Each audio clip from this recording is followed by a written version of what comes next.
interviu cu Haihui în 2. Andreea a intrat în jocul nostru și iată ce a ieșit. Ce v-a determinat să plecați într-un an sabatic, să lăsați în urmă confortul propriei case, să vă dați demisia de la joburi și să plecați așa cum să vă place vouă, să spuneți Haihui în 2? Păi să știi că noi am descoperit pasiunea asta pentru călătorii în urmă cu 8 ani, cred că sunt acum, mai bine de 8 ani, când am ieșit din țară, cred că a doua oară, și am mers în unul dintre locurile aflate pe bucket list, să spunem așa, Santorini. Și atunci ne-am dat seama că totul este posibil, că totul ține de noi să facem alegerile potrivite în momentul potrivit și că mintea noastră și toate condiționările astea ale societății și cu care am fost noi crescuți nu reprezintă decât niște bariere, să le numim așa. Și atunci ne-am dat seama că vrem să călătorim mai mult. Am continuat așa să călătorim, să mergem în city break-uri, cred că în fiecare lună, să avem vacanțe de 3 săptămâni pe an, de 2 săptămâni, de o lună chiar. Și, de fapt, locul și momentul care ne-a schimbat nouă viața a fost Bali, luna noastră de miere, petrecută în Bali acum 3 ani de zile. Atunci ne-am dat seama că vrem să trăim autentic, că vrem să trăim mai mult pentru noi și mai puțin pentru alții, cum ar fi joburile. Și acela a fost momentul în care ne-am dat seama că, ok, asta e ceea ce vrem noi să facem. Și așa am pornit și canalul de YouTube, în ideea de a împărtăși toate experiențele noastre, de a impulsiona și pe alții să-și urmeze visul, oricare ar fi acela. Visul nostru este de a călători, visurile altora sunt individuale și e foarte important să trăim autentic, să trăim după propriile noastre visuri, idealuri, să facem ceea ce ne dorim. Și încă ceva, ne-am mai pus noi o întrebare la vremea aceea, acum 3 ani, când eram în Bali. Stai așa că nu mai știu cum sună. Ce regreți cel mai mult? Ceva ce ai făcut sau ceva ce nu ai făcut? Și mi-am dat seama că mai bine regretăm ceva ce am făcut decât ceva ce nu am făcut, știi? Adică mai bine să trăim cu regretul ăsta că, ok, am făcut lucrul respectiv, am renunțat la job, la casă, la tot confortul, decât ceva ce nu am făcut și să trăiesc toată viața cu, nu știu, regretul ăsta, că puteam să fac mai mult de atât. Sper că am răspuns la întrebare. Cum au reacționat părinții voștri, ori prietenii voștri când le-a spus că voi ați luat această decizie? Păi, pe părinți i-am pregătit cam cu aproape un an înainte. Le-am spus așa că, uite, noi avem un vis, acela de a călători full-time, am dorit să renunțăm la joburi. Inițial au crezut că noi glumim. Am zis, o altă idee nebunească de-a voastră, vă trece, lasă. Mergeți voi înapoi în București, asta se întâmpla de Crăciun. Plecați înapoi în București, vă reluați viața, vă dați seama că e o idee cât se poate de stupidă. Apoi am început să le întărim din ce în ce mai mult ideea asta că noi vrem să facem asta, nu ne-au crezut inițial. Exact, până în momentul în care am spus stop, gata, noi chiar plecăm, au crezut că noi glumim. Au încercat să ne convingă să nu facem lucrul ăsta. Am dus lupte destul de importante cu ei pentru că... Scuze, ai zis ceva? Nu. Okay. Au încercat să ne convingă, ne-au tot propus variante. De ce să nu renunțăm la job? De ce să nu renunțăm la creditul, la casă? Pentru că noi aveam un credit la vremea aceea. Cred că a fost o veste dureroasă pentru ei și asta pentru că vin din altă generație cu alte convingeri despre cum ar trebui să arate viața noastră, despre, nu știu, pașii ăștia pe care trebuie, etapele astea pe care trebuie să le urmăm în viață, job, familie și așa mai departe. Dar cred că le-a luat un an de zile. Abia în momentul în care am revenit noi din Asia, au înțeles că ne place foarte mult ceea ce facem. Am reușit să avem niște rezultate la care ei nu se așteptau și atunci ne-au înțeles și au acceptat. Dar a fost foarte greu și cred că zilnic, cel puțin părinții mei îmi spuneau că n-a fost o alegere bună, că nu trebuia să fac asta, dar au înțeles. În cele din urmă chiar au înțeles și suntem foarte bucuroși. Să știți că la băieți e mult mai simplu. De exemplu, la părinții lui Ionuț n-au avut nimic de zis. Au fost, ok, vrei să faci asta? Du-te! Pentru noi, femeile, e mai greu, știi, să accepte că, știți cum sunt părinții de fete. Da. Iar să știți că au fost foarte suportivi. Pentru ei n-a fost o surpriză că noi urmează să facem pasul ăsta, ne-au susținut, ne-au încurajat, n-am avut nicio problemă din punctul ăsta. Cu familia a fost mai greu să înțeleagă.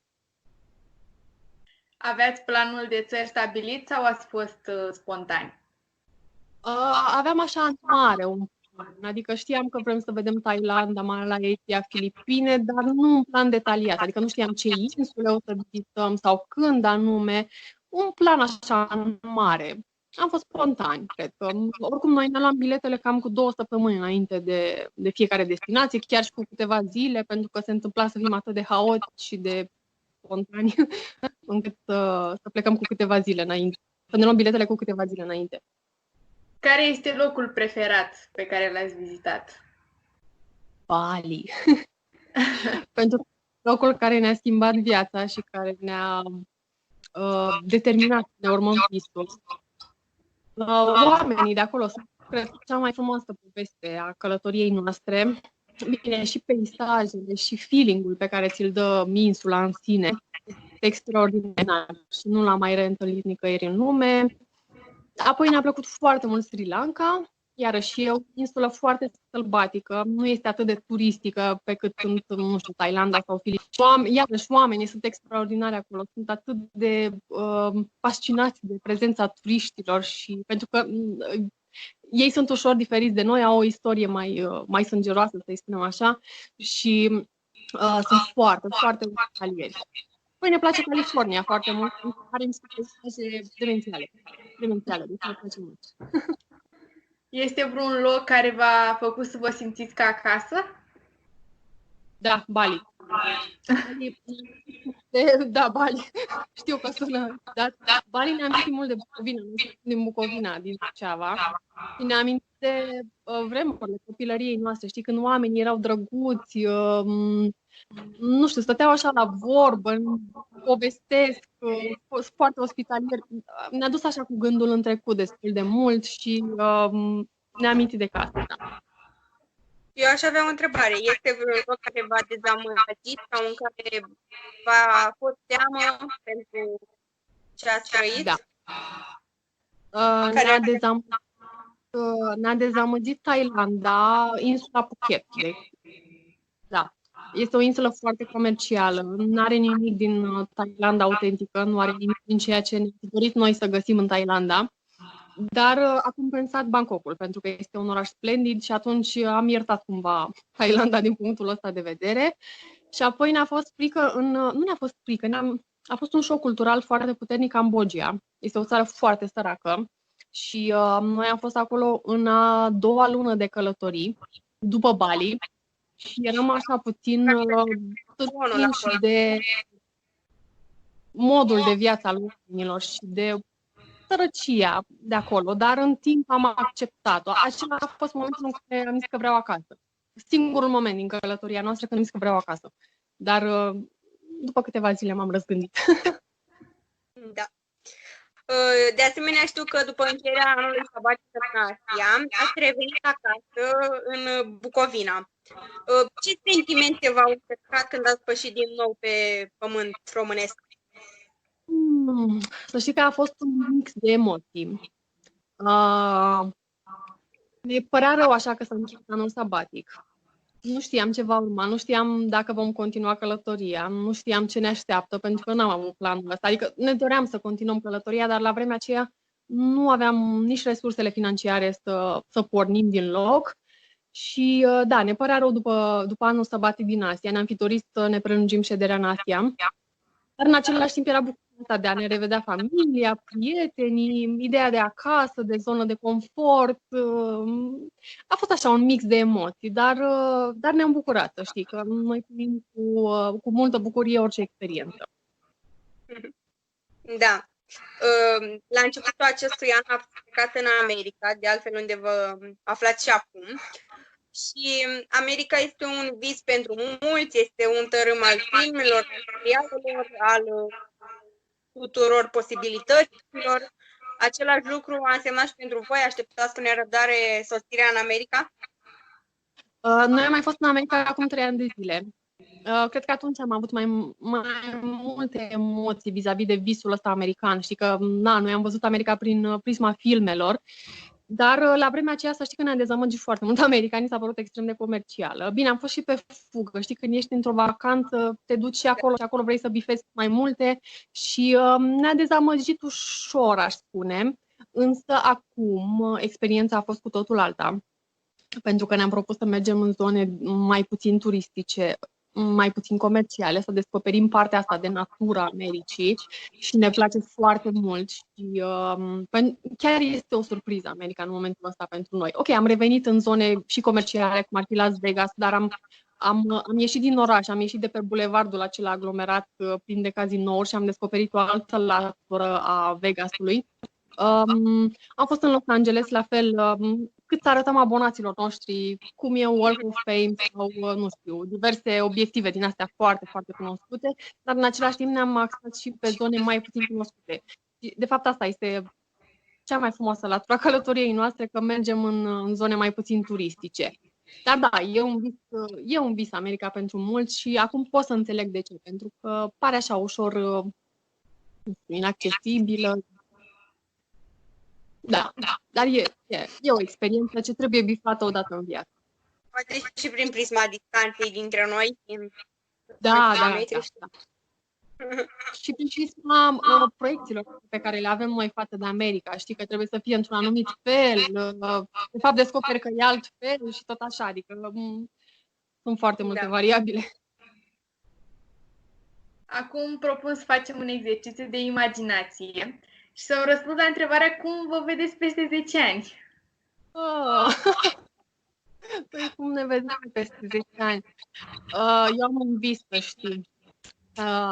Am o casă pe plajă, o casă albă, cu ferestre albastre și cu verandă mare și mă văd acolo petrecând foarte mult timp screen pentru blog, filmând videouri în continuare pentru YouTube.